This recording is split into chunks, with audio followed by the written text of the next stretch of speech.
Good afternoon, friends of the Museum of South Texas History, and even non-friends.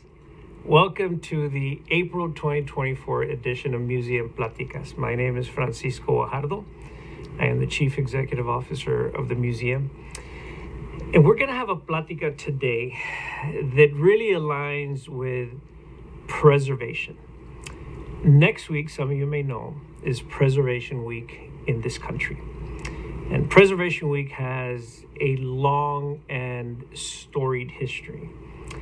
And for us, at the Museum of South Texas History, preservation is really at the core of our purpose, our existence, and even our vision. So today we'll be having a plática with C. Díaz. C comes from Stark County. She works regionally today and even internationally, and I just heard a story about how she is going to Italy in the next month or so, and so that's interesting. I'm curious to know what that may be about. So when we come back, we will engage in a plática with C. Díaz and a very, very innovative emerging body of work out of Entre.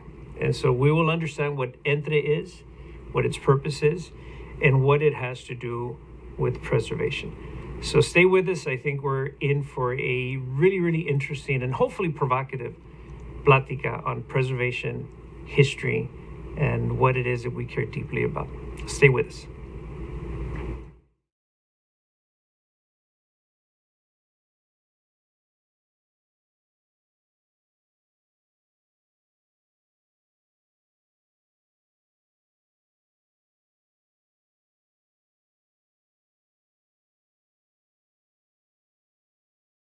Go below market value to the government. Enterré oro bajo de la casa. Úsalo para cuidar a tu hermano. I found gold. That's my gold. That's my father's gold. The jury finds the true owner to be... It's a story filled with mystery, intrigue, and one's birthright. Dr. Garcia's gold exhibit is on display at the Museum of South Texas History. Go to mosthistory.org for more information.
Welcome back to Museum Pláticas at the Museum of South Texas History. Francisco Guajardo with you once again. And so we have a guest today, C. Díaz. C, how are you? I'm good. How are you doing today? Good. So I'm gonna throw a question at you. Sure. Why do you suppose I may have put on this Guayabera today? The color or just the idea behind it? I don't know. All right, so I walked into the coffee room this morning, Uh-huh. and Tony, who you know, who's a paisan of yours from Starr County, said, "Hey, that's like a kind of a longhorn color." And I said to Tony, I said to Tony, yes, I'm wearing it for a specific reason. Because we have a museum plática today. And I said, and I think that C went to UT. I sure did. You did? Yes. This is why I'm wearing this. I thought so. Yeah, you thought so, but you didn't say it. Well, that's why I was wondering if the color or the cultural reference. Yeah. Well, But yes, burnt orange, UT. I went to UT Austin. It's not quite burnt orange, but it's supposed to realm. be. It's in the realm, Yeah. yeah. So I landed at UT in the summer of 1983, and I went to UT because one of my high school teachers told me that I should go to the University of Texas so that I could study with this man named Americo Paredes. And not knowing who Americo Paredes was when I was 17 years old, I nevertheless took up this man, who was providing some guidance and wisdom. And I thought, I'm going to go to UT, and I took my friends with me. Not knowing that Don Americo's guidance and wisdom and worldview would have such an impact on how I would view the world, combined with who I was and where I was coming from. I wonder what the impact was on you when you may have landed in Austin as, I don't know, maybe an 18-year-old or whatever it was. Yeah, well, that was a big transition. Obviously, coming from the Rio Grande Valley and then going up to Austin, definitely a culture shock in the type of different types of people that were at the school, like different backgrounds, different cultures. I had my epiphany, I guess, at UT in relation to my own work as an artist and a filmmaker was actually outside of Austin. It was at FAMU in Prague, where I did a study abroad program in the documentary program there at UT Austin, and I got to meet I saw this film called Daisies by the Czech film director Vera Chitalova. She was part of the Czech New Wave in the 60s, and the film just blew my brain open. I was just like, this film is exactly what I've been looking for, or like to show me that films like this could be made. And we were a very small class. I think there were maybe like 7 of us. And we begged our professor, who taught at the school at FAMU, if Vera could come to our class to talk to us, because she taught directing at the program. And so he invited her to our next session, and she came in, and she walked in wearing all black and these like dark sunglasses, and she stood at the front of the class, and she was just like, "You can't make a movie unless you know who you are." And that just has stuck with me. And so I think, I don't consider myself a filmmaker in the traditional sense. I'm more of like a poetic filmmaker, essay filmmaker, but it's still very rooted in identity and self-knowledge and that excavation of self and like what is driving me to create. So that was a huge moment for me. And that was my second year in school. Yeah. So when Vera came to the class, you would have been maybe 19 years old? I was 20 years old, yeah. 20 years old. And so Vera says that, and can you walk us through what would have happened in the ensuing 24 hours? The next 24 hours? Oh, man. I think we were all just kind of blown away by her presence and like being able to hear her speak and like asking her questions about the film, technical questions, philosophical questions. And I think that whole day, I think all of us from the group, which I say was very small, it was like 7 of us, I think we went down to like a pub and like just had beers and like talked about it, and like I can't remember exactly our conversations, but I just remember like this energy, like that everyone had been able to experience this presence and this monumental figure in like film history, and yeah, just to like kind of sit with that afterwards. I don't really know what went on after that. That whole trip was a big blur because it was my first time really out of the country as a person. I'd only been to like the border crossings like Camargo or Progreso, Reynosa, like had never been to anywhere else. So Prague was like a big like catapult for me, and a very different very big culture shock over there too. What was the kind of storyteller you were before that day, and what kind of trajectory did that intervention of sorts set you on? I think, well, I started making films when I was like 13. So I was making more just for entertainment for me and my friends. We would just kind of write stuff down and make it all in one night when we'd spend the night at each other's house and stuff like that. And then we'd show them to our families or our friends the next day. 13 years old, you were in school where? And by 13, I had moved from Rio Grande City to McAllen. So I spent my middle school and high school years in McAllen.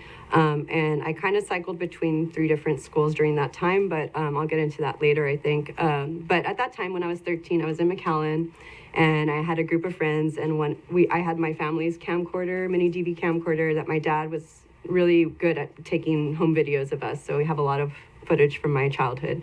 And then my friend, one of my best friends, had her own little camcorder, so between us two, we were always the ones like taking them to school or like filming on the weekends and things like that.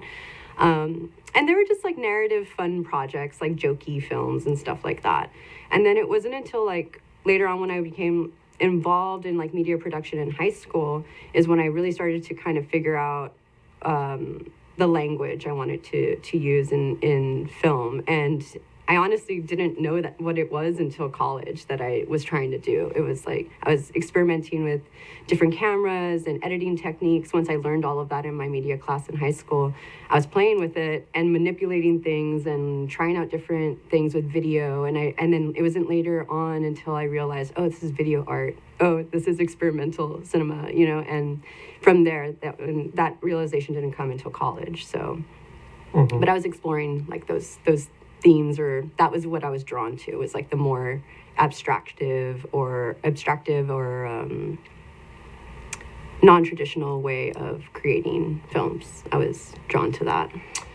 Were you drawn to storytelling kind of as an art form, as a way of communicating? For sure. I think everyone relates to storytelling in different ways. And I think for me, growing up, I had a really active imagination, so I was always like drawing or like writing stories and then like sharing them, or me and my sister would like play outside and come up with these elaborate like ideas of what we were doing and where we were, and with our toys and other little things that we had to play with. So I think telling stories has always been part of my life, and growing up hearing stories, like being around my family, hearing stories of my grandparents when they were younger and how they grew up, and then stories that my mom would like read to us, growing up, things like that. So yeah, I think storytelling was always in my world. I just didn't, I guess like, yeah, it just shifted the way I was interacting with it as I became more involved with filmmaking. So both your father and your mother were sharing stories? Like, was your mother read and your father was telling stories about the family, or was it both of them equally? My mother did read a lot. My mom read a lot of stories. She would record stories on a little tape recorder for us so we can listen to them before we fell asleep. Because she was an educator, so she would work a lot, and she loved teaching. So she was always like working on curriculum, extra things for her students, things like that. And so, yeah, we heard stories from there. I think mostly my grandmother on my mom's side, my maternal grandmother, was the big storyteller, and continues to be, like, to share stories of growing up in Roma and Rio Grande City, and like what her family life was like, her and her cousins playing by the river banks, things like that. So I still love hearing all those stories, and I have a few documented, but yeah, not all of them. So it's my task. So that one day, the Vera wisdom, you got to know yourself, and the importance of that. Can you walk us through that in terms of how you came to find yourself and who you were, from maybe the border with, this kind of family story? And whether filmmaking had something to do with maybe gaining clarity about who you were. Well, I think I guess self-knowledge is something that everyone should be pursuing, like as a way of assessment and a way of engaging with the world around you and understanding and having compassion for other folks and other life paths. And so for me, hearing her say that, you can't make a film unless you know who you are, it made me realize how I wanted to make work that really came from within and not as a superficial, like, veneer over a story that has been told over and over again. The stories are not original, obviously. Like, we're nothing is original anymore. Like, things are very recycled, ideas, philosophies, things like that. But it's the way you present them, right, and how you connect to those ideas. And so, I don't know if I'm going off tangent, but I think the way I'm still discovering myself. I think it's a lifelong process of self-discovery and self-knowledge. But I think how film led me to that was by being more intentional of, like, the images I was creating, how I was putting things together, and how they were speaking to me and how they were coming from me as, like, an organic way, not like a forced way. And then sometimes, what would even just come out, I didn't realize that it was doing this thing until I saw the final film, and then I'm like, oh, that's what I've been trying to say this whole time, and I didn't realize it until I just let all the stuff out and then see it as it's completed, in that sense, if that makes sense. I know my work is pretty abstracted sometimes, so I kind of just let the energy kind of flow out of me and try to assess it and analyze it after. I think when we met, I may have asked you, where you were from, who your family was, and you told a few stories that were very interesting about your grandparents. Yes. Who were your grandparents? Well, I had my maternal grandparents are Fabiola Barrera, Arredondo Barrera, and then her husband was Francisco Barrera. They're both from Rio Grande City. And then my paternal grandparents are Pete Díaz Jr. and Ramona Canales Díaz, and also both from, I think Pete was from Rio Grande for sure. Ramona, I believe, grew up somewhere up in El South area, and also in Rio Grande. So yeah, those are my two sets of grandparents, and there's a lot of history for both of them. Both grandparents on each side, both of them were involved as like store owners, like merchants, general stores, grocery stores, things like that. This is before, like, their parents were involved in that. Like with Pete Díaz, my paternal grandfather, his father was also a grocer there in Rio Grande City. And they had a small little grocery store, which is now the library in Rio Grande City. So that's the old building that was that grocery store. And then his son, my grandfather, Pete Díaz Jr., was the one to establish the Valley Marts in the Rio Grande Valley. So that was the first big grocery store chain before HEB came around, but it was Valley Mart. And his dream, and there's a whole newspaper clipping that I had found in my grandparents' closet when my grandfather was a really great archivist, and he kept all his business acumen and success stories and things like that, pictures. He documented so much. He was a photographer as well. So I feel like he's one of my film spirit guides, I call him, because he loved recording and documenting, and he worked at the Garmin Theater there in Rio Grande City. So he was a projectionist, and all these things I found out later in life. So, but he started I think I saw some images here. There's the Valley Mart. This is an image of Valley Mart. I'm not sure which one, but you can see the grocery store. This is from his collection of images that I've been slowly working on scanning all of those in and getting them digitized for the family archive. And we actually have one Super 8 video. I didn't include that in the package, but there's a Super 8 film of the Valley Mart opening in Weslaco in 1974. And it's awesome. It's awesome to see in all the colors, all the outfits, all the energy on the opening day. So yeah, he's a pretty big, influential. There's a still from that opening. So this one was in Weslaco. So yeah, I'm sure a lot of people who are maybe tuning in remember Valley Mart. I mean, I certainly or worked do. at Valley Mart. Yeah. So Wow. yeah, very very proud of him and that legacy that he left behind, and just continuing to learn more about him through his archives that I'm slowly making my way through. You have his archive? I don't personally. It's all with my grandmother still, but I go over there periodically and we'll take some stuff, digitize it, bring it back, sort of thing. He must have died. I mean, he was probably in his 70s, was he? I think he was in his late 60s. Yes, he passed pretty young, and I want to say I was in 5th grade, so it was very young. I didn't really get the honor and privilege of knowing him as an adult, and I feel like I have so many questions now for him that I can only ideate on what he would say or answer to. But luckily, like I said, he was a really good documentarian of himself. He was a great archivist of the family. He recorded himself talking into tapes a lot. And also was a good home movie proponent. So all those Super 8, those stills from the Valley Mart and everything, he shot those on his Super 8 camera, and I, alongside a bunch of other home movies from the 70s of my father and like his siblings growing up in Rio Grande City.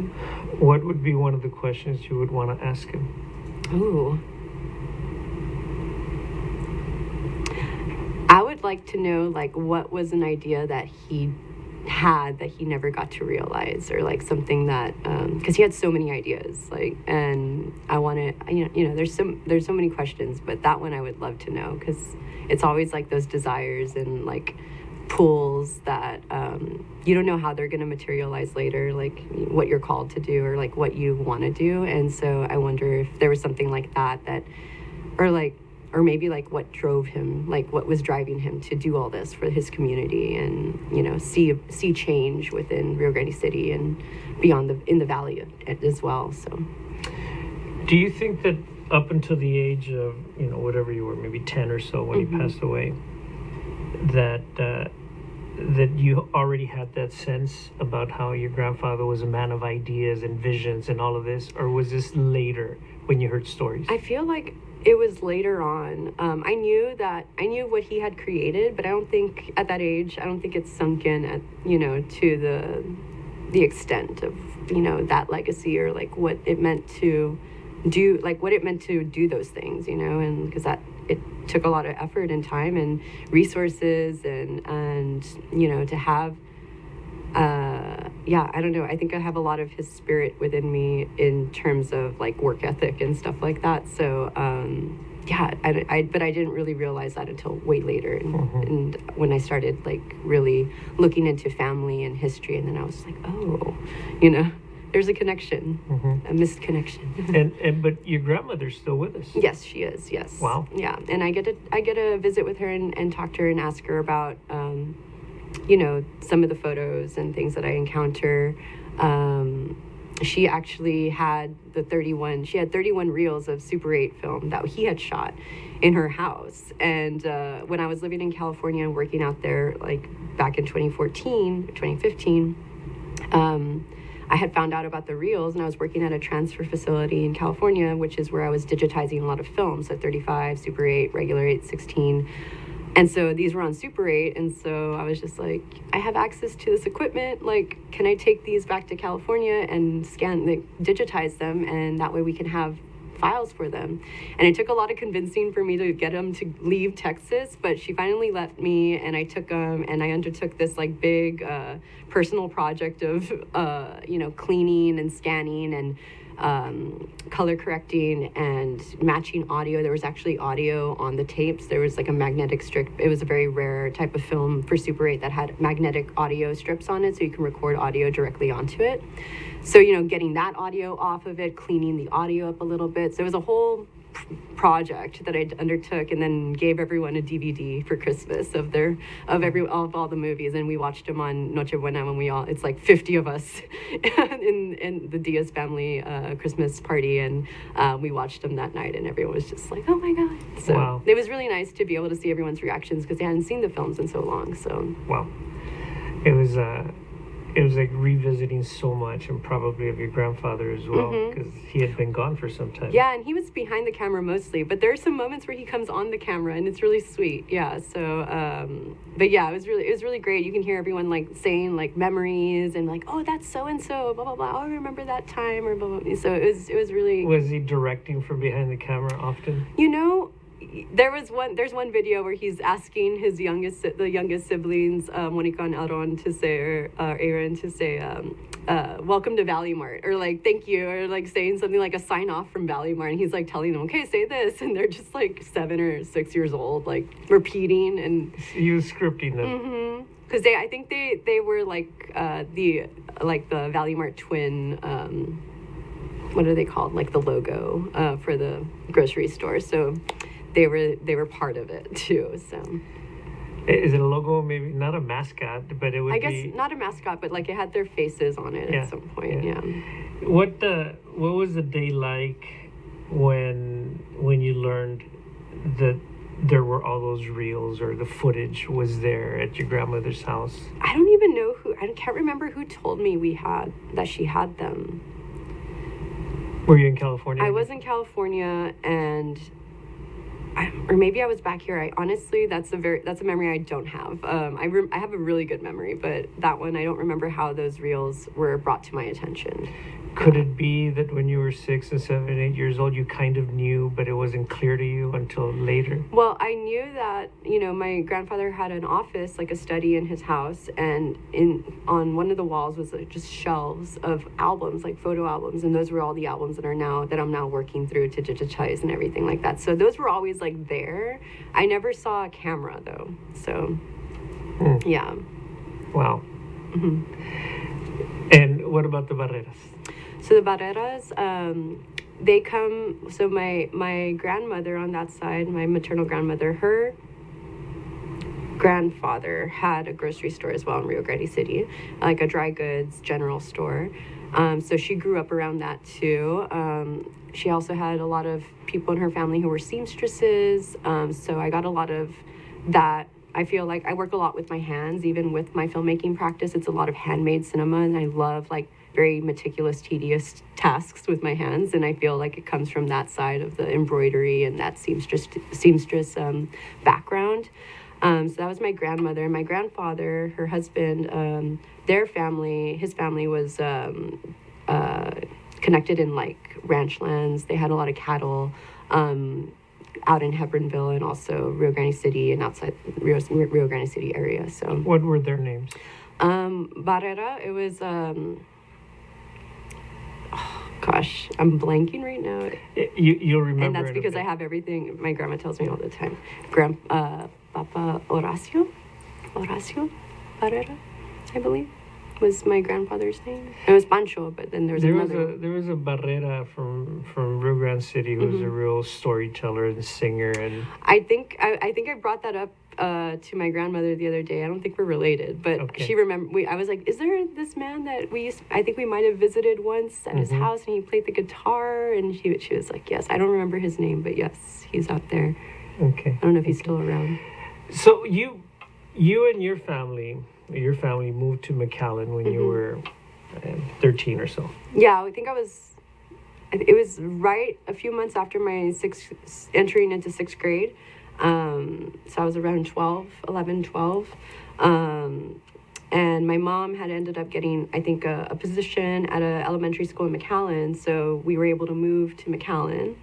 I loved growing up in Rio. I have really great memories of that. But I think also, even at a young age, I knew that like the way I was experiencing the world was a little different than maybe or not the way I was experiencing the world, but the way I wanted to be in the world was different, and there was a lot of barriers to that in a town like Rio Grande City, and I felt like in the Valley in general, just like not having that experience of beyond that little area. And so moving to McAllen was really like big for me because I had a friend who moved there from Rio Grande to McAllen, and she was one of my best friends. And so having her move over there, I was like, I want to go move over there and be close to her. But little did I know, like our friendship didn't last beyond like that time. Like I was able to meet so many other people in my new schools and stuff, and like connected with with individuals that,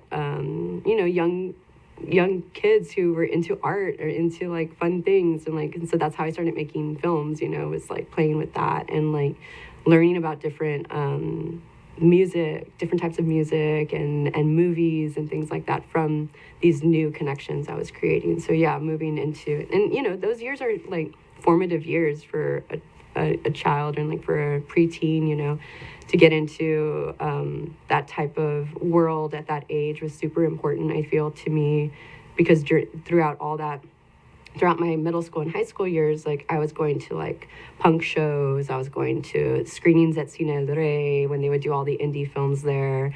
Me and my friends would like throw our own DIY shows, like in parking lots that had free electricity, So we were doing all these different things of just trying to find ways to express ourselves and exist in different pockets of society that maybe weren't the mainstream here. And we just didn't know where to find it, So we were just creating our own spaces. There's a story, and this is really in connection to say being from Stark County and having a particular kind of worldview that may be kind of a collected worldview.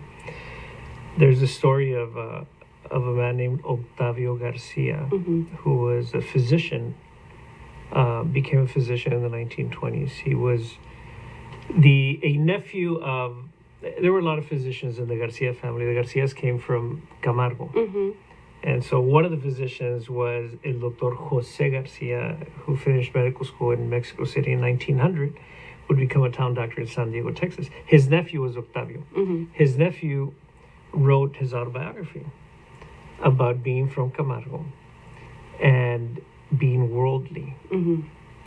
And so he spoke to the worldliness and the cosmopolitan flavor of being from Camargo and from Rio Grande City, because steamboat captains would be housed in their houses. Steamboat captains who were from New York, who were Dutch, who were from New Orleans, who were German. Steamboat captains that would come from the mouth of the river all the way up to Roma, and then in some cases, Rio Grande City, and in some cases up to Roma. And the Garcias would house these captains. And maybe others, who were part of the steamboat industry. And so his story was about how stories from the world came to Camargo.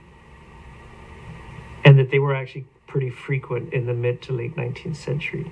And that it created a different kind of environment, that maybe was more global, maybe more tolerant, maybe more, friendly to difference. I found that story fascinating. Yeah, that is fascinating because right. that was a moment, like, right, with the steamboats coming through, and like that's a very big part of our history. And thinking of like going back to that and thinking about worldliness within like these smaller communities, like, and having eyes on these communities, right? Like that's in like having other places in the world look at these places and understand like the people who live there and like what their life experience is like. I mean, that's just kind of something that's growing now, now that everything is so accessible on the digital realm and like being able to learn more about different areas of the world. But I think at that time, it was just word of mouth and being able to connect with people. It was relationships, right? Like building those relationships with people. And I feel like going back to my grandfather, Pete, he was the person bringing eyes on the city too, like bringing in different types of industry or individuals to come visit Rio Grande City or to talk about Rio Grande City. Him traveling to go all parts of the world to go, spread his knowledge of what he does and what he did. So I feel like there's like a connection, but it speaks to like this like sort of. I mean, when I was young at that point, like I didn't have access to those types of conversations or anything like that about what was outside of this world I was in, I only knew my immediate surroundings, my family, my friends, the landscape. But all of that, I feel, informed a lot of like where I went the rest of my life. What are your parents' names? My mom's name is Francine Ayon Barrera Díaz, and my dad's name is Iran Díaz. And where did you go to high school? Well, that's the question. I was zoned at Memorial High School. I went there for 2 years, and then the first 2 years I was there, and then the International Baccalaureate school opened up, and so I had applied to do the junior senior program there, and so I got in. So I was mostly at the IB building, which is on 10th, the old Lamar Academy. And then when I got into my media program, that was housed at Mac High. So I was this triangle of high schools that I would circuit through. I graduated from Memorial officially, but I was never there. But yeah, that's my high school situation. Because your faculty was mostly at the Lamar building. Yeah, and Mac High for my media class. Yeah. And why UT Austin? Well, my media class, it's called KMAC. It's Mac High's media class, and it's a magnet class for all the 3 high schools in McAllen. And I had heard about it in my freshman year, and I was in choir that whole time from 6th grade all the way to my freshman year. When I heard about the media class, I was like, okay, I'm dropping choir and I'm going to go to this class because I want to learn how to edit on a computer and use equipment and stuff like that. And I got in. But what was it about that? There must have been some kind of personal inspiration about... To join the media class? Yeah, and to pass on choir that you had been doing for a while. But why media?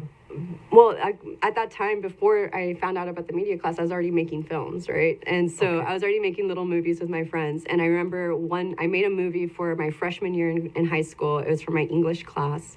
And we had extra credit, and she said we can do a project however we want to interpret the film, the book Dracula.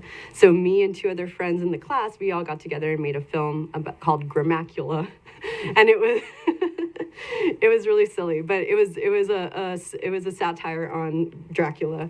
But that was the first time the internet was just coming together. It was 2002 or something like that, and so I looked up how to edit a video using 2 VCRs because that's all I had, and so I edited the film. It was the first film I shot out of sequence, and I stayed up all night editing on 2 VCRs because I taught myself how to do that, and that's what I brought a VHS tape to class, and I was like, here's my movie. So after that experience, I was like, there has to be an easier way to edit, and so when I found out about KMAC and they had editing suites, they had cameras, all this stuff, I was like, I want to be in this class. I want to learn how to do that.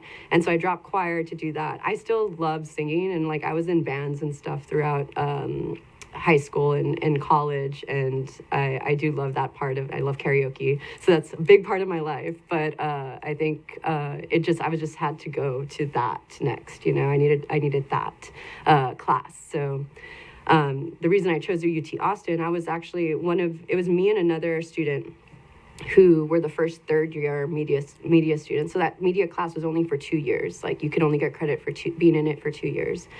But I had started as a sophomore, so I was trying to go all the way until I graduated in this class because I wanted it to be in it throughout my whole high school time. And so by the time I was a senior, I wasn't going to receive credit for that class, but I had space in my schedule for it, so they let me take it, and I would just help with the newscasts for Memorial. We would do all the newscasts for that. And do other projects. I was doing a lot of projects all the time. I was always renting cameras out for the weekend and things like that. But I wasn't getting credit for the class because, it just wasn't in the curriculum. So my professor, actually, Mr.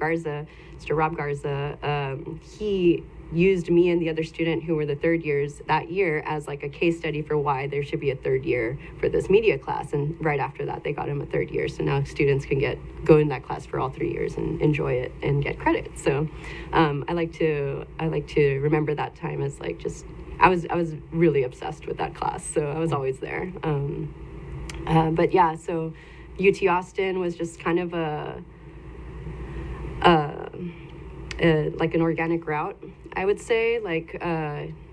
We had gone and visited within that class. We went to Austin and visited the campus and learned about the RTF program, the radio, television, film program, and I was really interested. Obviously, I wanted to make films. At that point, I just wanted to make films. I didn't know what kind of films I wanted to make, but I wanted to make films. I loved the whole just being on set and working, and post-production mostly was where I really, really liked to be. But we visited the campus, and it was time to choose a college to go to. And to be honest, I didn't want to go to school. Like I wanted to take a break. I felt very burnt out by the IB curriculum. It was very intense, and but I think it prepared me for everything I'm doing now. So I'm very grateful for it, and I had a wonderful time in that program for those 2 years.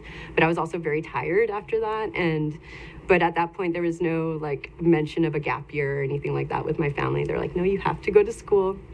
I'm the oldest, so like, you know, they're like, oldest, like, you know, gotta go set the example or whatever. And so I chose UT Austin, and my professor Garza, he wrote me a letter of rec. I made like a little video essay about like the work I had done, which I found recently, and it's so cringy. But yeah, and what did you say? it's just bad. I'm very proud of myself for like being vulnerable and putting it out there, but I'm glad I got accepted. But yeah, I think that was the trajectory into UT Austin, and I got in, and yeah, I was able to go over there. And Who was your mentor at UT? I didn't really have a mentor. I was in class. I always say my time in college at UT, like I had said, I was really tired from the IB program, so I was kind of burnt out on school in general. I did really well and did all my projects and tried to use the resources that UT had to their fullest.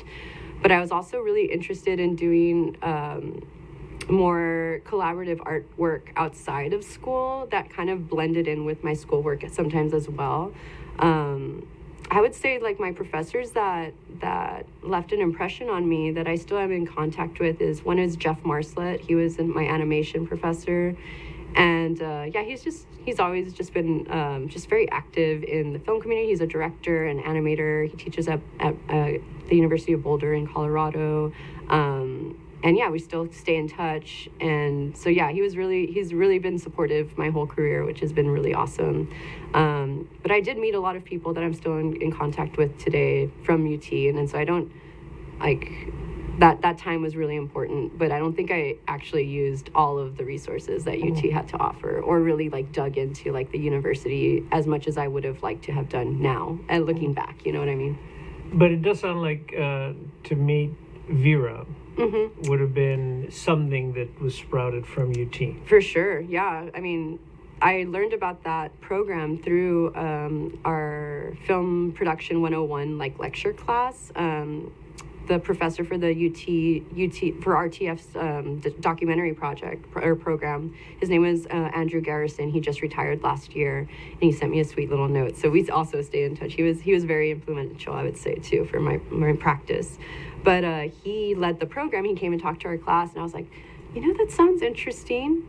Prague, I've never thought about going there, but that sounds cool. And so I applied to that program, and I ended up getting accepted to it. And so yeah, being at FAMU, which is one of the best film schools in the world, I would say, that like a lot of great artists have come out of there.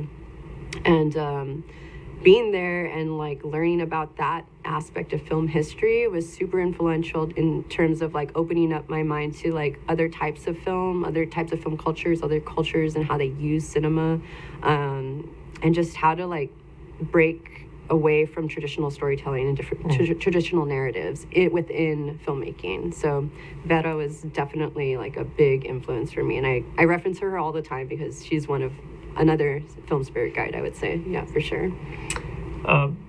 When Garrison was working on his East Austin project, did you work with him on that? I did. I took his class. I made 2 documentaries with a couple of groups. We did one on this botanica that was called the Green and White Grocery, which is still there in Austin, which I was so happy to see. It was on East 7th Street, I believe, or East 6th Street. And, you know, the East Side is changing rapidly, as we all have seen, with Austin changing so rapidly. But it's still there, going strong, it seems. So I did a documentary about them. Because I'm very interested in, I'm very into spirituality and like different types of, I'm really into theology as well. So learning about different types of religion and different types of ritual and practice. So that's what I focused on for one of my docs in that class. And actually and the other one was a profile on this one woman who lived in Montopolis, off of that street, Montopolis, I believe it was called. And she had a really like decorated house that just caught your eye off the street. And my friend Lauren Pruitt, who I met at film school in Austin, she's from San Antonio, and she's an amazing director, DP, writer. She wanted to do a profile piece on her, so I helped her with her film. And so that's how we connected. And now me and Lauren have worked together on multiple projects. So that's a connection that lasted from there. But yeah, the East Austin Stories program was really awesome, and very interesting work has come out of that. Andy Garrison came to do a documentary down here, like in the late 90s, early 2000s. Oh, wow. He had just left Apple Shop in Eastern Kentucky, landed a job at UT in the RTF department, and then came to the Valley to do a documentary on successful migrants. And so it was very interesting how he was able to juxtapose Appalachian storytelling with storytelling along the border. Not sure if you ever had a conversation with him about that. No, I didn't. I haven't had a conversation, or didn't have a conversation with him about that. But I love that parallel, right? Because I think that's what's interesting about being here on the border, is that our narrative, you know, can be viewed through so many lenses, but it is ultimately like aligned with so many other types of, you know, stories. And that's what I'm saying, like we're all kind of this interconnectedness of like experience, you know, especially from communities that are in different areas of different borderlands throughout the world. You know, like what are their similar struggles, and what are our similar success stories, you know. And yeah, I think that's beautiful. I don't think I had a chance to watch that film. I'll have to look it up. Yeah, I'm gonna have to like look to see exactly what it was, but he had a deep interest in South Texas, and he made several trips down here. I remember visiting with him once when I think he came, like 25 years ago or so. He was interesting because he was a different kind of professor. It seems he was a different kind of storyteller.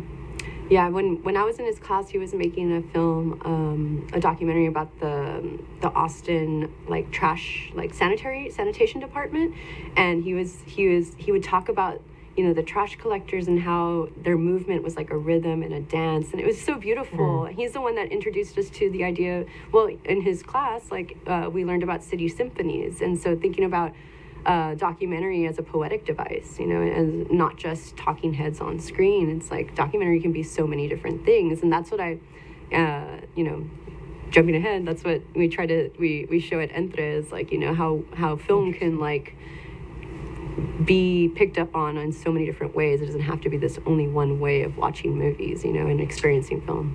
When you finished your work at UT, how many years was it before you came back? I graduated at UT in 2009, and I returned permanently to the Valley in 2021. So it was a while.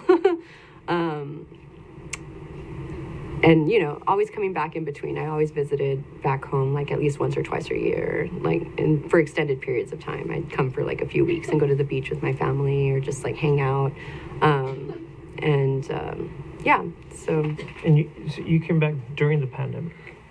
Yeah, I guess right after 2020 happened, I decided to move back, and in January 2021, I started living here permanently. So, okay, yeah. So I have one other question about just kind of your bio. Sure. The question is about how the Valley was able to nurture your own artistry. Well, I think, like I mentioned earlier, I think I had to find those spaces or create them most of the time for me and my friends to like create art, you know, whether that be sonically through music or performance, through writing, through filmmaking, all of that. I feel there wasn't really like a place or a older generation that was nurturing us to make things. I think it was just kind of we're on our own. And at that time, like, you know, there were ways to be connected over the internet, like with MySpace and things like that, to like figure out where to meet up, what's the next like location to host something at, you know, getting together with other artists in different parts of the valley to create something new and to like work together on a project. I think that was really important. But I honestly, and you know, this is a big impetus for what comes later in my life, is like there wasn't that support, you know, to really explore. Like I said, I didn't know that I was exploring video art and experimental film until college. So I had to leave to really have that language presented to me and to be able to have an opportunity to explore and expand upon that, because, you know, I was showing things in my media class, and me and Garza have laughed about it now, because he was just like, I didn't really know how to support you, you know, like you were doing all this stuff. And he comes from a broadcast journalism background. So it's just like, it very much wasn't like an art film, like sort of background. And not saying I was making art films when I was in high school, it was just experimenting. And so now we talk about it, and I'm just like, yeah, it's so interesting to see how now there's so much more room for that support here.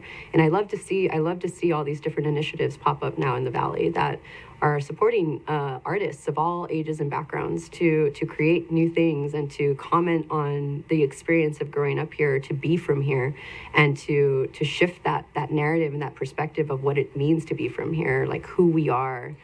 So in 15 years, you've seen that difference? I think so, yeah. I mean, most definitely since being back, it's a huge, I mean, I think I really started seeing it like probably in 2017, 2016, when I came down to do a film project down here. And I worked with an all Valley crew, a lot of people who were very green and had never shot. We shot all on 16 millimeter. They had never shot film before. So like it was a learning process for a lot of people on set.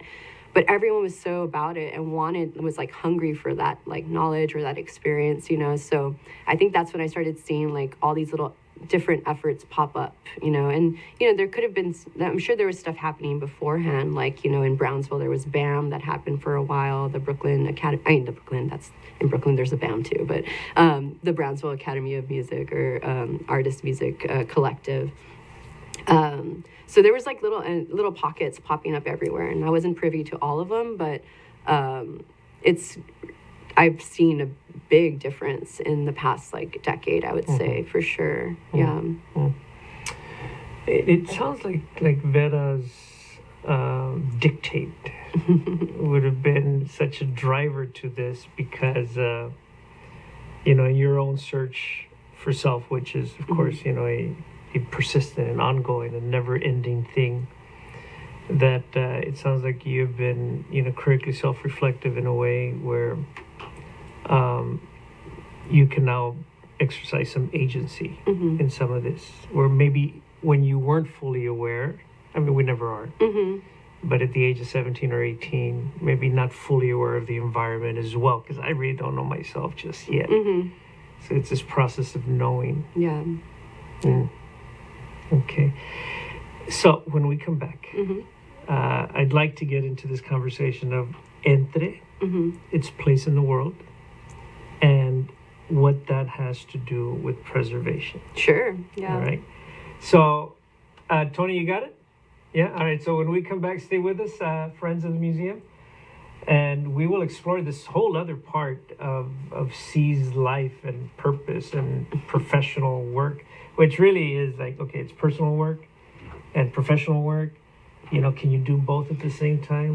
I think so. Is that Life a thing? work. Okay. It's rhetorical for now. Okay? Yeah. We'll get into it. But stay with us. We'll be back in just a bit.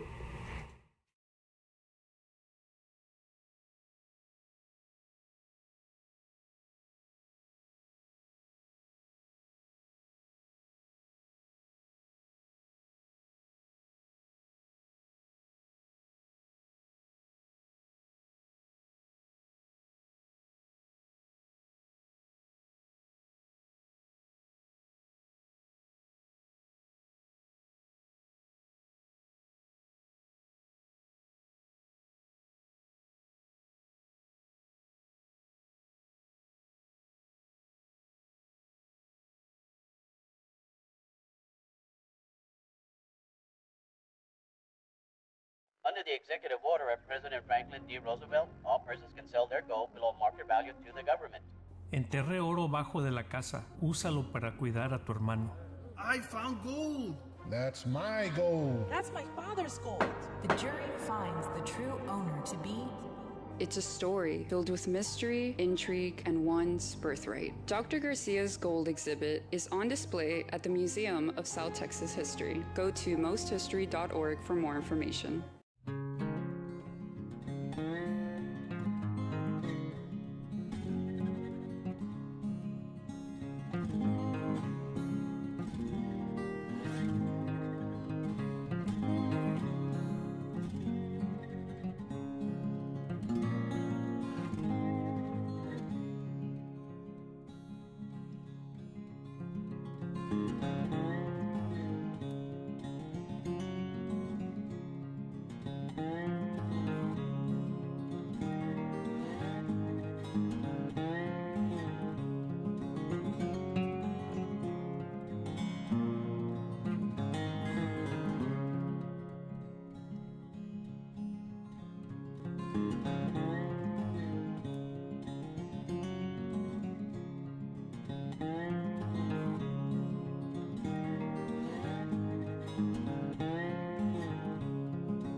Thank you, Tony. Welcome back to Museum Pláticas. Francisco Harvey here with C. Díaz. And so that was a very interesting, path Yeah. and life story. Of course, we're far from full with the life story, obviously, but at least you began to piece together, parts of your own personal narrative of how you got to this moment in life in the year 2024, when you now represent Entre, and also represent a different kind of a different way of doing preservation. And so, in honor of Preservation Week, we really wanted to have this plática with you. Can you begin with the idea of Entre? What it means? Is that what it sounds like, or is it an acronym? And who came up with the idea? What's your role with it? Sure. So, yeah, Entre, that's the name we chose because it means enter, within, between, and we feel like the space we wanted to create was this bridge between the cultures and the worlds. Like, we feel like living in the valley, it's like this third space, right? So it's like this other space that we're not, from Mexico, but we're also not from the US. We're like this other thing, and which is beautiful. And so we want to bring people into our space, entre, like enter, come in, exist here. What is it that is here? And how can we all start bridging our communities back together, because we used to use the river as a meeting place, and now it's this source of division for a lot of our communities. And how do we bridge that back through art and archives, specifically filmmaking and archives and preservation? So entre, that's what that means. Entre came about through my involvement. So while I was, living after college, I moved to New York and I lived there for 5 years. And I became really involved with a community called Mananoa Ware. They're a full-fledged artist-run film lab in Brooklyn. But at the time, it was a small community organization that was offering workshops and other sorts of screenings of handmade cinema, alternative making of cinema, alternative image making. And I took a direct animation workshop with them, and I made a film which is directly drawing onto 16 millimeter clear leader and either painting, drawing, other sorts of handmade cinema. And I really loved the environment, the type of people I was meeting in those workshops. I would also go to a lot of screenings at Anthology Film Archives and got really into watching older prints and learning about film restoration and stuff like that. And so from that world, so from there, I was working as a freelance film editor, video editor, with music videos, fashion films, a bunch of different things, documentaries. So I was also working at 2 coffee shops, just doing a bunch of different things, gig working and service industry work. And then I got an offer to go work at a studio in LA, and so that's when I moved and did that. And that offer came kind of in a serendipitous way, in the sense that I really never got used to the winters in New York, and I just couldn't live there anymore. I was like, it's too cold, and I'm just working. I'm not enjoying the city as much as I used to. And so I just put major feelers out to see how I could really get into the archive world, because that's when I was starting to get really into working with celluloid, specifically handling celluloid. And I came upon, through my research, I found the Association of Moving Image Archivists, AMIA, and I found their vendor list or their member list or whatever, and I went through and looked at who was involved in the organization, and if it was a production company or a post house or something, I looked them up, and I would see who's doing restoration work, no matter where it was. And I just sent cold emails to them. And I was just like, these are my skills. Do you have any, openings for an internship or apprenticeship or part-time? I just want to learn how to work in this realm. I want to work in archives.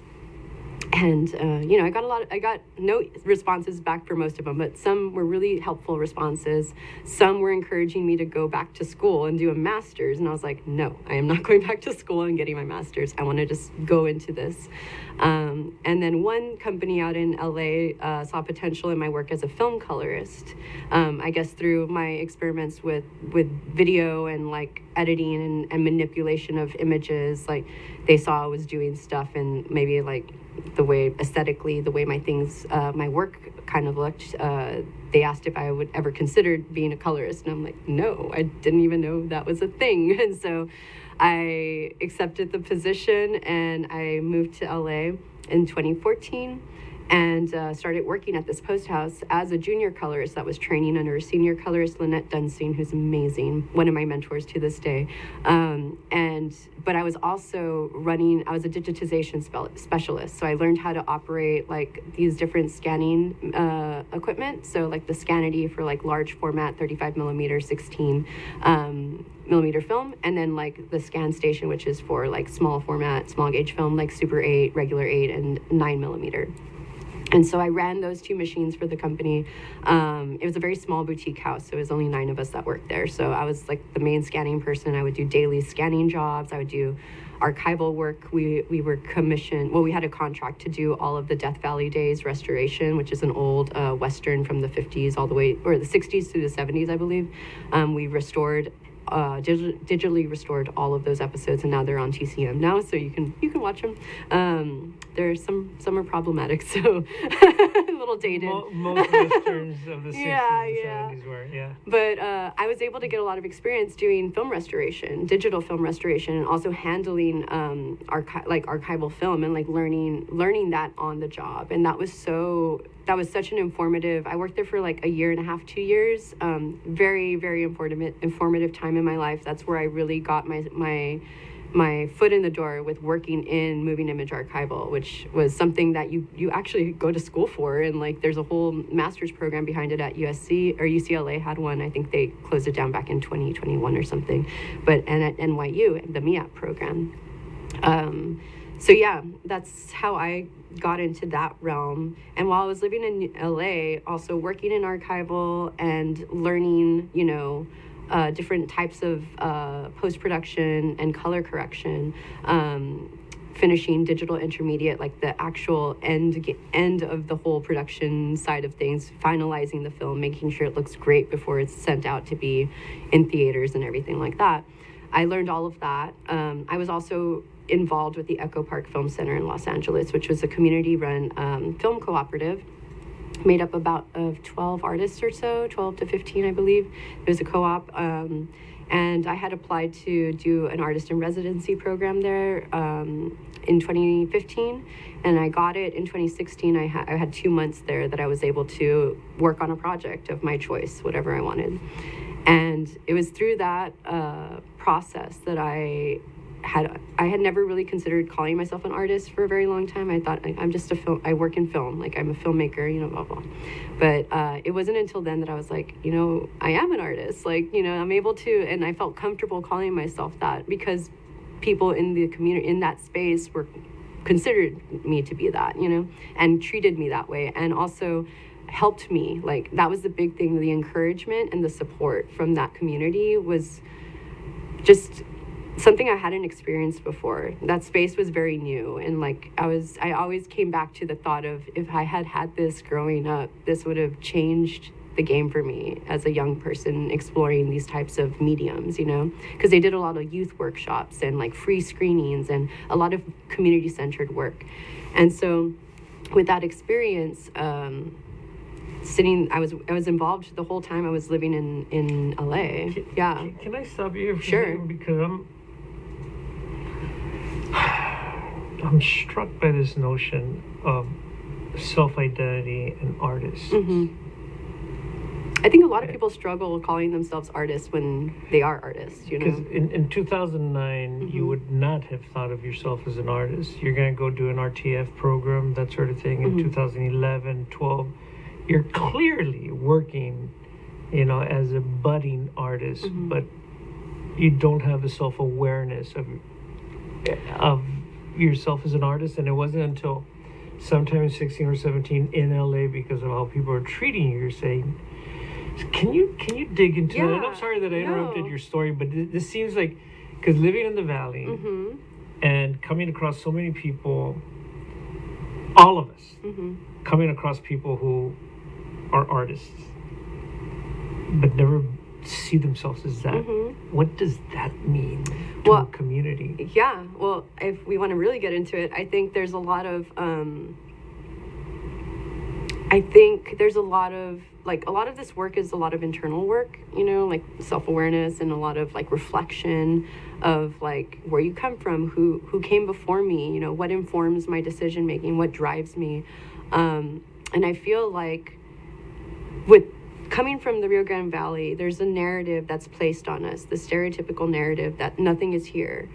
We don't deserve these like nice things, or we don't, there's nothing here for me, so I have to leave, sort of thing, and like this is a constant thing we hear with young people, with just in general. Like, some people are like, oh, why do you want to move back to the Valley? There's nothing here, and like I don't see it that way. I think there is plenty here for us to like even expand upon and to bring into life over here and bring into fruition. But it took like you a number of years. But it took me a very long time to come back around. But I think that was because I had this feeling, and this is something I think we all struggle with, and no matter where we're from. But I think the notion of self-worth, and like what am I worth? Why are my ideas or my experiences important, right? And why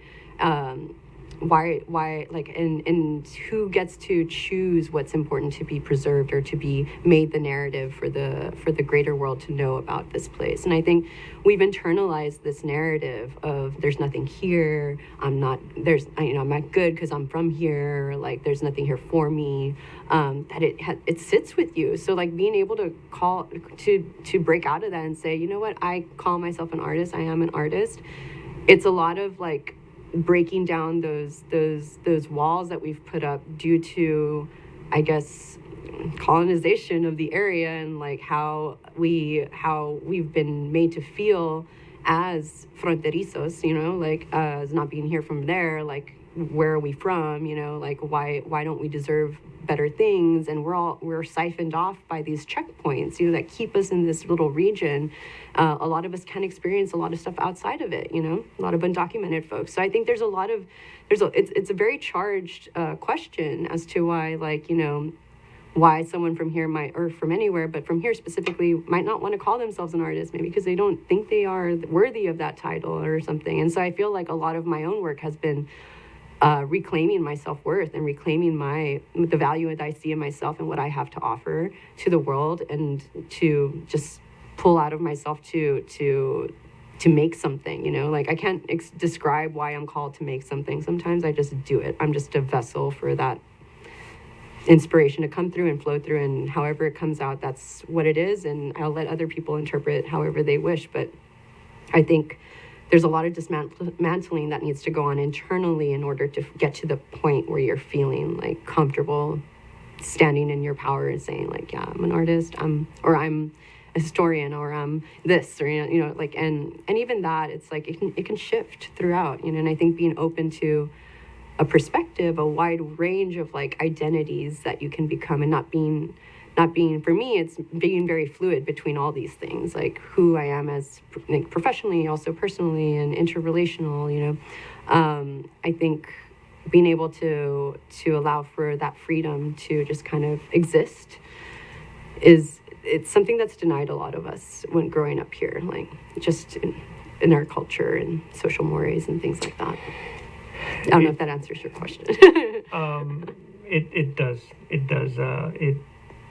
It sounds to me that there's a good amount of healing that has happened, and that probably needs to happen with a lot of people who, you know, are part of that herida abierta, you know, in Saldua's words. And so the healing is about healing that wound. Yes. Yeah. And you describe it as, you know, in a number of different ways, right? The healing from the colonization process, the healing from being kept from having access to this, whether it be geographical or maybe intellectual. Is Entre's purpose in part to heal? It's to heal, it's to bridge, to mend. Like, I think our region, it's, you know, it's Entre's for the Rio Grande Valley, for this region specifically.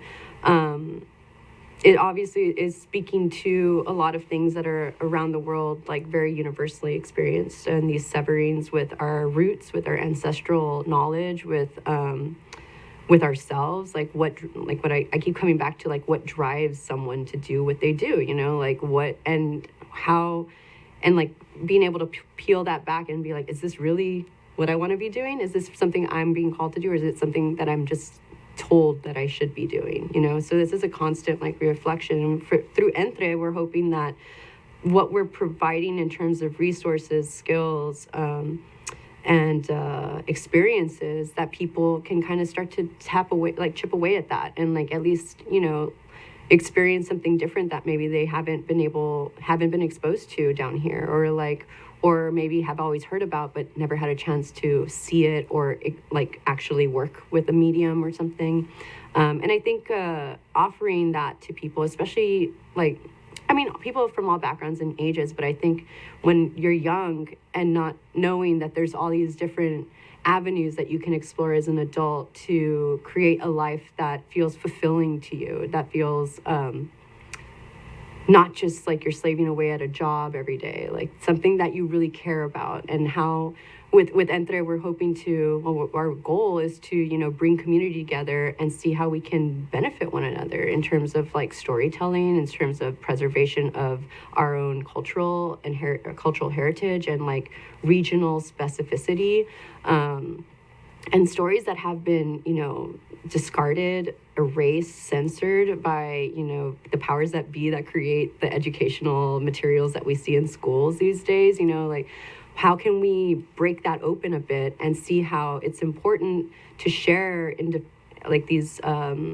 personal experiences and stories, because they add to the collective memory and they add to a more nuanced vision and expression of who we are in this region and what kind of people live here, what is our culture, because I always say this, we're not a monolith. Like, border communities are not a monolith. We all don't experience, we have universal threads that, run through like I mentioned earlier, challenges, successes, but we all are very different. And so to be able to show those nuanced differences to the world and to beyond and to each other, I think is part of our goal through, sharing these skills of filmmaking practices, and then challenging people to push those tools a little bit. Like, okay, maybe don't think about it as a narrative. Maybe it's a performance piece, or maybe it's this, like thinking about different ways of expression. When was Entre formalized? Entre was formalized in 2021. So when I moved back, it came to be as like an idea that was sparked by my involvement with Monono Ware in New York, and then the Echo Park Film Center, more specifically the Echo Park Film Center in LA, because I spent a lot of time there, and I programmed there, I taught workshops, I was an artist in residence, so I was very involved with that community. I loved what they were doing. I loved being in that space. I always felt so held when I was there. Everyone wanted to help you. I had not experienced that sort of support in a very long time. Just to not feel in competition with people, to feel like your idea wasn't going to get stolen by someone and like taken and made into something else. Like everyone respected one another and helped one another achieve things. Like I didn't know how to, during my residency, what I wanted to do. They were like, what do you want to learn? I was like, I want to learn how to shoot on 16 millimeter. I want to process my film, and I want to work on the optical printer. Like those were my big things. They're like, okay. And I didn't know what I was going to make during that time, but those were the things I wanted to experiment with. So I ended up making a dual projection piece on 2 16 millimeter projections that ran at the same time with a soundtrack, using all those techniques. And it really like expanded the way I thought about making cinema, and like expanded cinema and different types of art making. I don't know. I feel like I'm a lifelong student. So continuing to learn new practices and new techniques is so interesting to me and exciting. So being able to do all that within a 2-month period was awesome. So that's kind of the impetus for what inspired Entre to become today. And so is Entre is it an arts organization? Is it a nonprofit organization? Is it an LLC? What is its like formal standing? Well, Entre is a worker-owned cooperative. So we work, it is a business, but we are owned and managed by artists. Right now it's me, myself, and my co-founder, Andres Sanchez, who's a friend for a long time, also a musician, artist as well. And we've just brought on a third worker owner, Monica Sosa, who's been working with us since the beginning on her project, Boca Chica Corazón Grande, which is another community archival project that we're doing through the space. We consider ourselves, I guess, an arts organization, arts and culture. We focus, we have a film center on one end and then an archive, a regional archive. There's no regional archive down here that focuses on home movies and oral histories. I know the university does a lot of oral histories. You all do oral histories. And we're hoping to be another container for that sort of thing, to also connect with these different institutions in the Valley and see how we can all talk to each other and share information and share collections, things like that. The Film Center focuses on the exchange of knowledge and skills, and also bringing people from the community into the fold in running the org. So we have like guest programmers who come and propose film screening series that they would like to share with the community, maybe a favorite director or something. We encourage folks to choose films that are not the mainstream, maybe some sort of seminal films that we feel like we should watch. Like right now we have a Wong Kar-wai program happening for the next 4 months. We're showing 1 film a month, and that's put on by a community member, Fino Perez.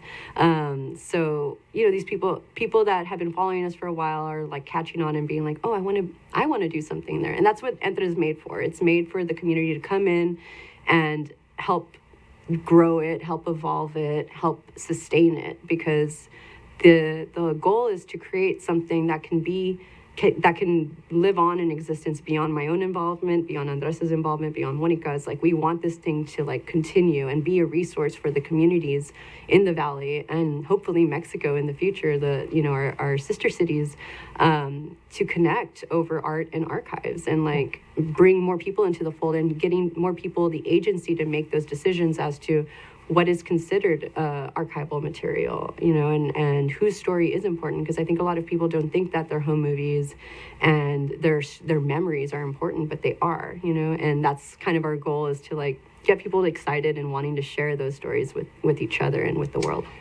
Can you speak to the number one, the relationship that you developed with this museum, and the kind of work that will happen through that partnership? For sure.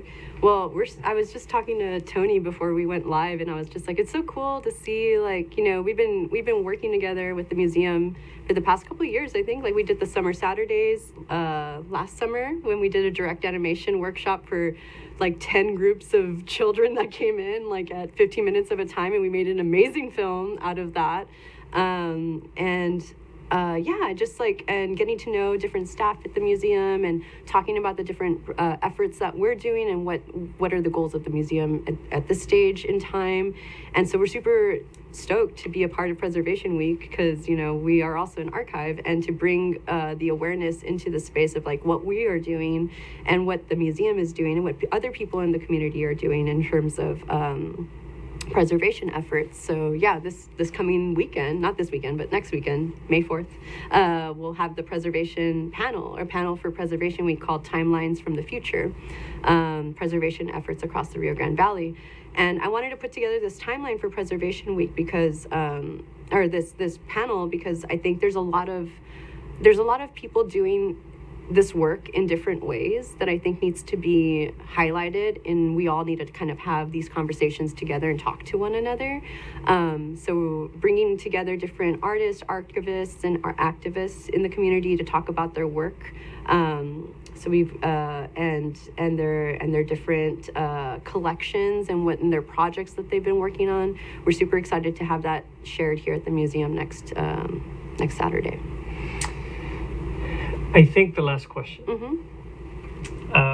If you can reflect on some of the earlier stories that you shared around your grandfather's archive, that your grandmother has mostly, and now the artistry that you do, and that you lead a community effort now.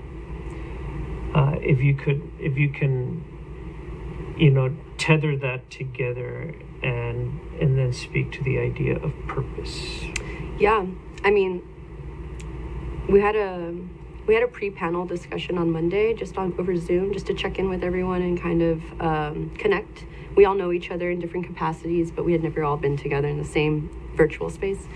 And what kept coming up in the meeting was this notion of like, we were all called to our projects and the work we do from a very personal place, right? So for me, that came this impetus to start a regional archive for home movies came from the discovery of my grandfather's 31 reels of Super 8 films, and knowing that seeing that there weren't that many home movies from the Rio Grande Valley that were from that are archived. Tammy, the Texas Archive of the Moving Image, has some in their collection, but not a lot. And I knew that there were more out there, so that definitely was a big bridge as to how Entre now, like, not only working in archives, in LA, and also with the different film center aspect. I knew those two had to live together, because it's like, when we're creating work, like we're making films from the film center, people are creating actual new pieces of work. They need to be preserved. They need to be archived, because we need to exhibit them. We need the future to see them. We need them to see, like, they're also time capsules in themselves, right? So the archive and the film center work hand in hand. And I think, going back to my grandfather and like his work and like his interest in photography, like how not many people like think about documentation and the importance of documentation of their everyday lives. And they, it doesn't have to be as,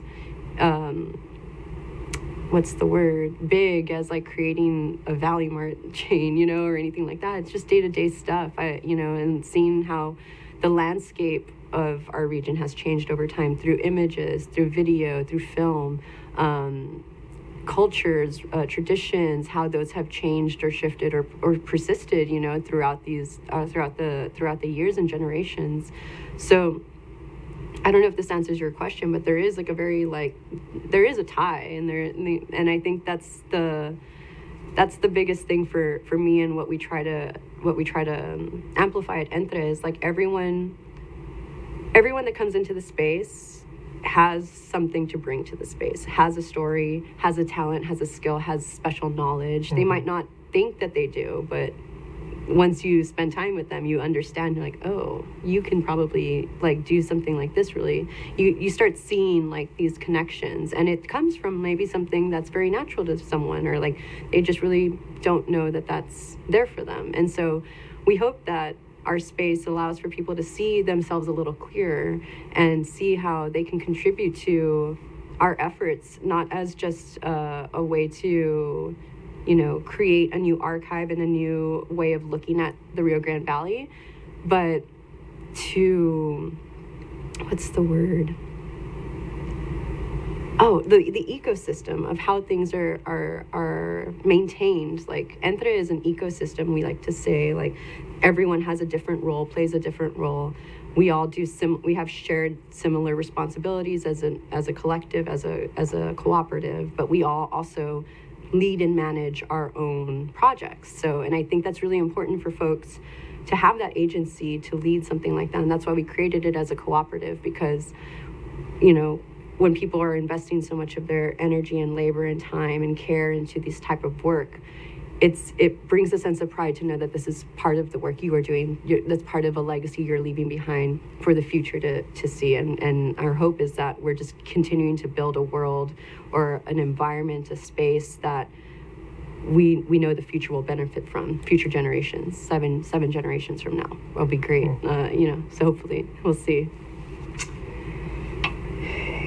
What are these artifacts that you brought? And maybe I meant to bring them up earlier. One is an artifact, and the other one is an artifact that is also quite practical. Yeah. So this one I'll talk about first. This is my from my personal rock collection, which I love rocks. I'm a big rock enthusiast, big geology enthusiast. So this rock is actually not a rock. It's a petrified piece of wood, and I found this in El Saus, which is in Starr County. And yes, there you go, get a nice close-up of it. Sorry about my cut on my thumb. So yeah, this is from El Saus in Starr County. And the reason I hold on to it and have been so intrigued by it is because it's directly linked to the 27 million year old volcanic ash formation that's there sprinkled throughout Starr County. And one of the biggest deposits is in Rio Grande City when you're entering the city when you're coming in from the east side into the west side. Yeah, which is where Tony's from as well. And I found this formation fascinating. I've seen it my whole life growing up, going into that space, but it wasn't until 2021 that when I found this and I started doing research. I'm a very big researcher. My art practice is, a lot of it is research based, and started looking into like the geology of the Rio Grande Valley, and then looking about the rocks. And then I found out about the volcanic ash formation. And for me, that like opened up an inquiry about cosmic time and purpose, about why this area, like that volcanic eruption changed the landscape of the Rio Grande Valley. It petrified this piece of wood.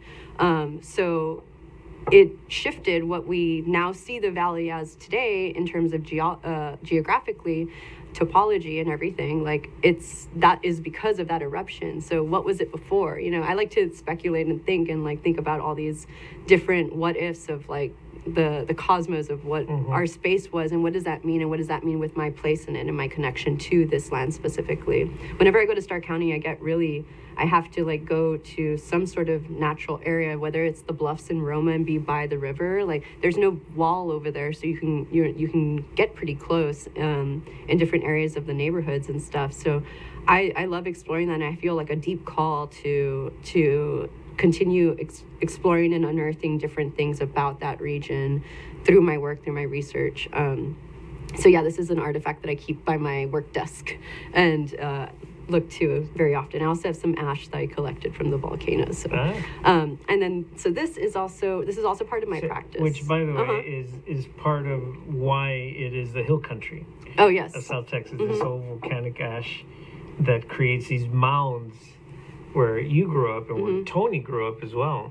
And they're scattered all the way to, I believe, they're scattered all the way east, somewhere east. I think there is a ridge that if you look at this topographical map that has an overlay, it goes from Starr County all the way up the state of Texas. And it actually is that demarcation of where the coastline was about 25 to 27 million years ago. Exactly, yeah. So that coastline, was where the bluffs were, where all that sandstone is too. So that was a beach, and thinking about that, I don't know, it's just fascinating to me. I love thinking about all of that. And the camera? So the camera, this is my Revere 8mm camera. I'm like... this is my 8mm camera. I got this at a stoop sale in Brooklyn in 2010, and it's from the 50s. You wind it up as so it's not powered by batteries or anything. It's just this mechanism, and then this is how it runs. I just love the sound. You can hear it. So this is the camera I use quite often. I call it my film diary camera. And I didn't really start shooting with it in that way. Film diary is a concept I learned about from the filmmaker Jonas Mekas, who's also another one of my film spirit guides. He's the founder of Anthology Film Archives in New York. But he had a practice where he would just film his life. And so I started doing that like in 2018, 2019. And so I have a lot of footage of my day-to-day life, travels, stuff like that I've shot on this camera. I haven't shot much recently, but because film's getting a little expensive. But I do love it, and it's something I carry around everywhere I go when I have film in it. And we have the same model at Entre. So if you're interested in learning how to use it, come by and see us, and we'll show you. So that's that camera. See, thank you so much. Thank you for having me. For your vision, for sharing your life story, for exercising some vulnerability, perhaps not as much as when you wrote that essay when you got into college. Oh, no. The one that you described as cringy. It was cringy. It's always funny to go back to when you were 17 or 18 years old and see. Like, ooh. But it's honest. But it's very, comes from a very honest place. So as does Entre. Yes. And so we appreciate the organizational friendship that we've developed. I think it's important for this museum to have that partnership. I think the missions are aligned. We go at it differently because of our own, organizational kind of structures and that sort of thing. But we appreciate your work and your vision and your life story as well. Well, thank you. Yeah. So thank you for being part of our Museum Plática today. Well, thank you. I had a great time talking to you, and I look forward to Preservation Week. So thank you. Okay, friends of the museum. So we are done with the April 2024 Museum Plática with C. Díaz. We will see you again, I think, in the next couple weeks for another Museum Plática. We have another one in April. Thank you for being with us, and we hope the Cowboys draft somebody good tonight. or whenever that NFL draft is. So everybody stay safe, and thank you for joining the museum on this edition of Museum Pláticas.